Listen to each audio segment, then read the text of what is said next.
चला बघूयात आपण इतिहासाचा एक अत्यंत महत्वाचा प्रश्न. शिकतो आहोत आपण 10वीचा SSC बोर्डाचा इतिहासाचा 7वा धडा, स्पोर्ट्स अँड हिस्ट्री, खेळ आणि इतिहास. आणि त्याचा एक्सरसाइज आपण सोडवतो आहोत. बाकीचे क्वेश्चन्स, बाकीचे एक्सरसाइजचे व्हिडिओज चॅनलवर आहेत. पुढचा आपण प्रश्न बघतोय. Currently the structure of sports economy has significantly changed. हाच धडा, हाच प्रश्न आहे असा मराठीमध्ये इथं आहे. खेळांचे अर्थकारण, इथं त्याच्या आधीचं मी स्किप केलंय. सध्याच्या काळामध्ये खेळांचं अर्थकारण बदलते आहे. खेळांचे अर्थकारण बदलते आहे. एक अत्यंत महत्वाचा प्रश्न आहे. म्हणजे हा प्रश्न 10वीच्या बोर्डाच्या परीक्षेत टाकण्याच्या लायकीचा आहे. मी जर बोर्डाचा पेपर बनवला असता 10वीचा इतिहासाचा, तर मी हा प्रश्न 100% टाकला असता. कारण की असे प्रश्न 10वीतल्या मुलांना विचारले गेले पाहिजेत अशी माझी अपेक्षा आहे. तर बोर्डाचा पेपर सेट करणाऱ्याची सुद्धा अशीच अपेक्षा असणार आहे असं मला वाटतं. बघा चला, प्रश्न महत्वाचा आहे. करंटली म्हणजे आत्ता. एक एक शब्द समजून घ्या, खूप सोपं आहे, काही रॉकेट सायन्स नाहीये. करंटली म्हणजे आत्ताच्या काळामध्ये the structures of sports economy, हा शब्द महत्वाचा आहे. इकॉनॉमी आणि याला मराठीमध्ये म्हटलेलं आहे अर्थकारण. दोन शब्दांचा हा शब्द बनलाय, अर्थ आणि अर्थ म्हणजे पैसा. अर्थकारण म्हणजे पैशाच्या संबंधातल्या गोष्टी या बदलत चाललेल्या आहेत. म्हणजे स्पोर्ट्सची इकॉनॉमी बदलत चाललेली आहे. कशी? धडा तुम्ही शिकले असालच, याच्यामध्ये ती कन्सेप्ट पूर्णपणे क्लिअर होऊन जाईल. बघूया चला. मराठी मीडियम, सेमी इंग्रजी आणि इंग्लिश मीडियम सगळ्यांसाठी एकत्र आपण घेत असतो. कंपॅरिझन काहीच नाहीये. हेच उत्तर आहे, फक्त मराठीमध्ये नाही, फक्त लँग्वेजचा फरक आहे. ओके, चला बघा, सुरू करूया. दी प्रोसेस ऑफ ग्लोबलायझेशन, मराठीमध्ये म्हटलंय त्याला 20व्या-21व्या शतकामध्ये खेळांचं आंतरराष्ट्रीयीकरण होत आहे. ग्लोबलायझेशन म्हणजे काय झालं? म्हणजे आपल्या देशातले खेळाडू बाहेरच्या देशांमध्ये खेळायला जातात, बाहेरच्या देशांचे खेळाडू आपल्या देशामध्ये खेळायला येतात. बरोबर आहे का? मॅच खेळायला जातात, मॅच खेळायला येतात. त्याच्या पुढे काय होतं माहिती आहे ना तुम्हाला? IPL आहे, इंडियन प्रीमियर लीग. त्याच्यामध्ये जगभरातले खेळाडू, भारतामधल्या ज्या वेगवेगळ्या टीम्स आहेत त्या टीम्स जगभरातले कुठलेही खेळाडू विकत घेतात आणि त्याच्यासाठी कोट्यवधीची बोली लावतात. काय त्याला सुमारच नाही, इतका प्रचंड पैसा खर्च केला जातो. का? तुम्ही कधी पण लक्ष घ्या, एखादा माणूस एवढा प्रचंड पैसा का इन्व्हेस्ट करतो? एवढा प्रचंड पैसा एखाद्या खेळाडूवर किंवा एखाद्या टीमवर किंवा एखाद्या जाहिरातीवर एवढा प्रचंड पैसा का इन्व्हेस्ट केला जातो? वेडे आहेत का ते लोक? नाही, ते अत्यंत बुद्धिमान लोक आहेत. त्यांना माहिती आहे की आपण 1 कोटी रुपये इन्व्हेस्ट केले तर आपल्याला त्याचे 10 कोटी रुपये मिळणार आहेत. हे अर्थकारण आहे त्याचं, समजून घ्या. बघा, globalisation has influenced the field of sports in the 20th and 21st century. 20व्या आणि 21व्या शतकामध्ये, म्हणजे मोस्टली हे आत्ता व्हायला लागलं. आता एवढ्या एक 5-25 वर्षामध्ये तर प्रचंडच व्हायला लागलं. बघा बरं का, international matches of various sports like cricket, football etcetera are telecast in every corner of the world. जगाच्या कानाकोपऱ्यामध्ये या मॅचेस दाखवल्या जातात. बरोबर आहे का? मराठीमध्ये काय लिहिलंय तुम्ही या गोष्टीकडे लक्ष द्या. ही जी लाल कलरची उभी जी लाईन आहे का नाही, आता मला लिहायला जागा नाहीये, बोर्डवर किती लिहिणार मी? हा मुद्दा तुम्ही नेक्स्ट लाईनला सुरू करायचा आहे. ही गोष्ट तर तुम्ही विचारच करा या गोष्टीवर. मी अनेकांना ही गोष्ट पर्सनली सांगितलेली आहे, अनेकांना पटलेली आहे. बघा, मला काय वाटतं, एक पॉइंट तुम्ही लिहिला ना की दुसरा पॉइंट खालच्या लाईनला पाहिजे. इथं मला जागा नाही म्हणून मी हे तसं केलेलं आहे. ठीक आहे, दुसरा पॉइंट खालच्या लाईनवर पाहिजेच पाहिजे आहे. पण पहिला पॉइंट झाल्यानंतर दुसरा पॉइंट लिहिण्याच्या मध्ये जर तुम्ही एक ओळ सोडली, जर तुम्ही एक लिव्ह लाईन केली तर दॅट वुड बी ग्रेट. त्याच्यासारखी सुंदर गोष्टच नाही. तुम्ही एक प्रयोग करून बघा, उत्तर इतकं सुटसुटीत वाटतं आणि इतकं सुंदर वाटतं का नाही. मग तुम्हाला काही कुणी म्हटलंय का एवढ्याच पुरवण्या घ्यायच्या आणि एवढ्याच सप्लिमेंट घ्यायच्या आणि याच्या पलीकडं घ्या ना, तुम्ही पाहिजे तेवढा फी भरली ना, तुम्ही एक्झाम फी भरलेली आहे ना, काय अडचण आहे मग तुम्हाला. अत्यंत सुटसुटीतपणे उत्तर लिहा. बघा चला, आता हा मुद्दा खाली खाली घ्यायचा आहे. बघा, सर्वच सामन्यांचे थेट प्रक्षेपण जगाच्या कानाकोपऱ्यामध्ये एकाच वेळी होत असतं. लाईव्ह टेलिकास्ट होत असतं, लाईव्ह टेलिकास्ट. बरोबर आहे का.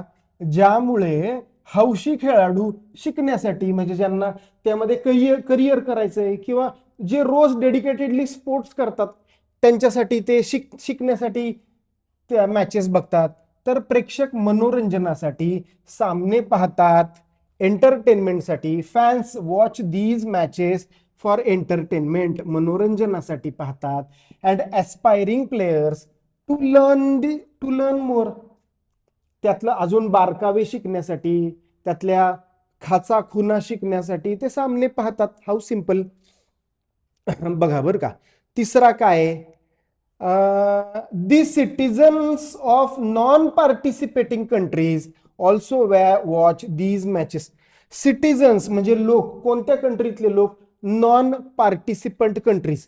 म्हणजे आता तुम्ही सांगा मला, आता क्रिकेटचं वर्ल्ड कप आहे, त्या क्रिकेटच्या वर्ल्ड कपमध्ये किती किती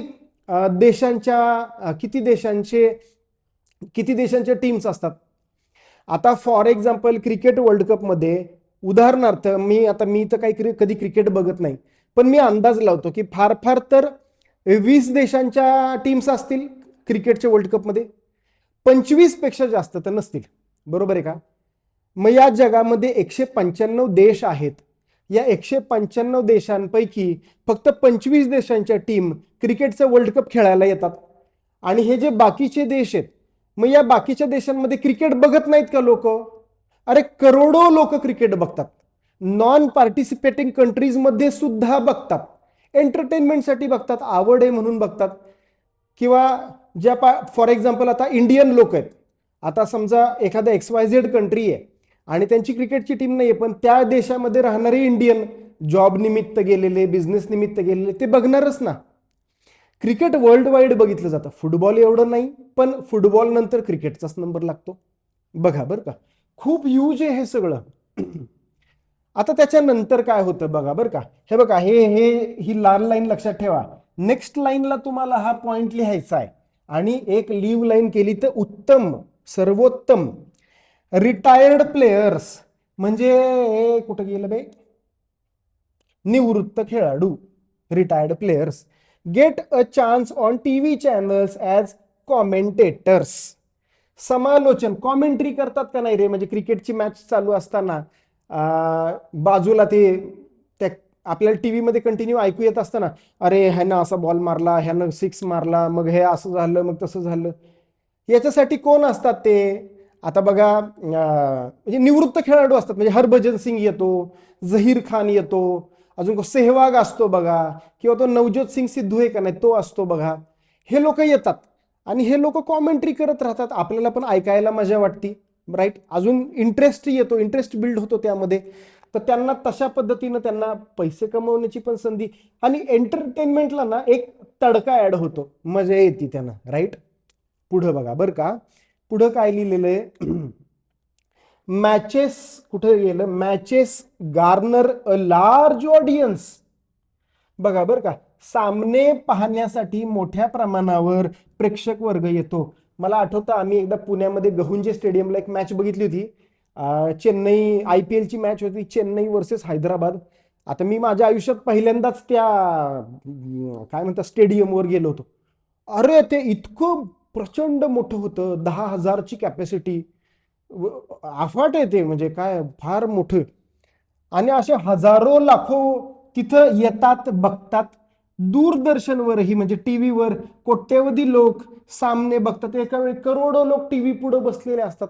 बरोबर आहे का नाही. तर काय होतं बघा बरं का, त्यामुळं इंग्लिशमध्ये आधी वाचतो, hence the commercial companies took at it as an opportunity to advertise and sell their product.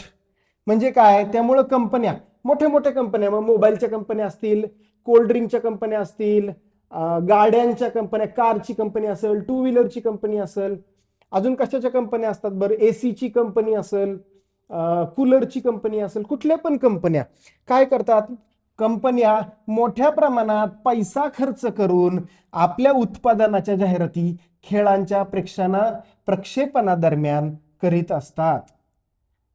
आणि याच कारणामुळे मग पुढे तुम्ही कन्क्लूड करायचं की खेळाचं अर्थकारण बदलतं आहे. इथे लिहायचं hence currently the structure of sports has change drastically. बघा बरं का, आता तुम्हाला माहिती आहे की आपल्या व्हिडिओजमध्ये तुम्हाला माहिती आहे की आपल्या व्हिडिओजमध्ये फक्त प्लेन शिकवलं जात नाही, आपल्याला खूप सारी ॲडिशनल माहिती त्यामध्ये मिळत राहते. बघा बरं का, या टॉपिकची ॲडिशनल माहिती तुमच्यासाठी ही आहे, खूप इंटरेस्टिंग आहे. बघा बरं का, आयपीएल मॅच मध्ये आता आपण दरवर्षी आयपीएलची मॅच बघतो. आयपीएल मॅच मध्ये 10 सेकंद जाहिरात करायचा जो रेट आहे ना बाळांनो, 10 सेकंदाची जाहिरात म्हणजे बघा, एक बॉल टाकला आणि बॅट्समननी तो बॉल मारला आणि तो बाउंड्रीला गेला, ठीक आहे. मग तो बॉल त्या बॉलरच्या हातात येईपर्यंत, पुढचा बॉल टाकेपर्यंत पटकन एक जाहिरात आपल्याला पटकन दिसती. मोबाईलची जाहिरात दिसती, गाडीची जाहिरात दिसती, कारची जाहिरात दिसती. बघा बरं का, 10 सेकंदाची जाहिरात दाखवायला आयपीएलचा रेट आहे 18 लाख रुपये. 18 लाख रुपये 10 सेकंदाची. काय जोक आहे का हा? म्हणजे 1 सेकंदाचा रेट आहे 1,80,000. 1,80,000 रुपये लागतात 1 सेकंदाची जाहिरात लावायला आयपीएलच्या मध्ये, मॅचच्या मध्ये. आणि सेमीफायनल आणि फायनलला तर हा रेट किती जात असेल? कंपन्या वेड्या आहेत का एवढा पैसा एका सेकंदाला 1.5-2 लाख रुपये द्यायला? कंपन्या वेड्या आहेत का? नाही, त्यांना माहिती आहे की लोक बघतायत, लोक हॅमरिंग करतात आपल्या डोक्यावर, हॅमरिंग प्रत्येक वेळी. बघा ना, 30 सेकंदाची जर ऍड लावायची असेल, आता ते मध्ये काय असतं, ते पॉवर प्ले वगैरे काहीतरी असतं ना बघा मॅचच्या मध्ये, किंवा त्यांचं ते एक इनिंग झाली की दुसरी इनिंग सुरू व्हायच्या आधी 30 सेकंदाची आयपीएल मध्ये जाहिरात लावायला 54 लाख रुपये खर्च करतात. 54 लाख रुपये. अमेझिंग आहे, अमेझिंग. अजून एक तुम्हाला एक्झाम्पल सांगतो बरं का, एक सहज म्हणून आठवलं म्हणून सांगतो. सचिन तेंडुलकरच्या जाहिराती, सचिन तेंडुलकरची जी बॅट आहे, त्याची जी बॅट होती, त्या बॅटवर एक हमखास एक लोगो असायचा बघा, MRF टायरचा लोगो असायचा, MRF. तर त्या बॅटवर लोगो लावण्यासाठी सचिन तेंडुलकरला वर्षाला 5 कोटी रुपये मिळायचे. फक्त बॅटवर लोगो लावण्यासाठी 5 कोटी रुपये कंपनी खर्च करते. कंपनी वेडी नाहीये. कंपनीला माहिती सचिनकडे कोट्यवधी लोक बघतायत, सचिनचा प्रत्येक मारलेला फटका कोट्यवधी लोक बघतायत, आणि प्रत्येक वेळी त्यांच्या डोक्यामध्ये हॅमर होते. आता ते सचिन तेंडुलकर रिटायर झाल्यानंतर त्याच कंपनीने, MRFनी विराट कोहली सोबत डील केलेली आहे, आणि ती डील आहे 100 कोटी. 8 वर्षांसाठी 100 कोटी रुपयांची डील आहे. म्हणजे त्याला वर्षाला मला वाटतं 12-12.5 कोटी रुपये. कशाचे? लोगो. फक्त बॅटवर लोगो लावा, इथं छातीवर लोगो लावा, हेल्मेटवर कुठं जाहिराती करतात बघा ना. हेल्मेटवर इथं लोगो असतो, ती जाहिरात आहे. इथं हातावर लोगो असतो, ती जाहिरात आहे. पट्टी लावलेली असती छोटीशी, इथं जाहिरात आहे. खाली पॅडवर लोगो लावलेला असतो, जाहिरात आहे. स्टंप असतो ना, स्टंप, त्या स्टंपवर सुद्धा लोगो असतो. बघा ना, काहीच सोडलं नाही ह्या लोकांनी. किंवा बघा ती बाउंड्री लाईन असती बघा, बाउंड्री लाईनवर बॉल गेला का नाही, तो बॉल गेला की तो कॅमेरावाला पण हुशार असतो बघा, एक बॉल बाउंड्रीवर गेला का नाही तसाच पुढे ती जाहिरातीवर जाऊन थांबतो, आणि तिथं आपल्याला ते दिसत असतं, Coca Cola, Pepsi, Apple, Vivo, Oppo, Samsung, Galaxy, ते जाहिराती तिथं दिसत असतात. म्हणजे कंपन्या इतका पैसा खर्च करायला लागल्यात. आणि हे किती, ह्यांची तर बोली किती असती बघा ना प्लेयर्सची. काय आता मला आठवत नाही, मला माहित नाही ऍक्च्युली, मी ते बघत नाही, पण कोट्यावधी रुपये मिळतात ना प्लेयर्सला 1.5-2 महिने खेळायचे, राईट. तर अशा प्रकारे ह्या स्पोर्ट्सचं अर्थकारण इतकं बदलत चाललंय, लोक वेड्यासारखे स्पोर्ट्स बघायला लागलेले आहेत. हा प्रश्न बोर्डासाठी खूप महत्वाचा आहे माझ्या दृष्टीने तरी. याच्यावर तुम्ही जास्त मेहनत करा. काय, आता एकदा तुम्ही हा व्हिडिओ बघितलेला आहे, अजून बोर्डाच्या परीक्षेच्या आधी 2-3 वेळा जरी तुम्ही हा नुसता व्हिडिओ प्लेन बघितला तरी तुमच्या डोक्यामध्ये सगळ्या कन्सेप्ट बसून जातील. ठीक आहे. आणि हे हे एक्झाम्पल्स तुम्ही बिंदास ऍड करू शकता बरं का रे तुमच्या आन्सरमध्ये. ठीक आहे. चला, आवडतंय शिकवलेलं साध्या सोप्या मराठी भाषेमध्ये? आवडत असेल तर कमेंटमध्ये सांगायला मला विसरू नका, त्याशिवाय मला कळणार कसं. एखादा टॉपिक तुम्हाला आवडत असेल मला कमेंटमध्ये सांगा, त्या टॉपिकवर 2 दिवसामध्ये व्हिडिओ बनवायचा आपण ट्राय करू. लेसनचे बाकीचे व्हिडिओज चॅनलवर आहेत, वेगळी प्लेलिस्ट आहे. चला, या व्हिडिओमध्ये एवढंच. भेटूयात एका नेक्स्ट व्हिडिओमध्ये. तोपर्यंत टाटा, बाय बाय.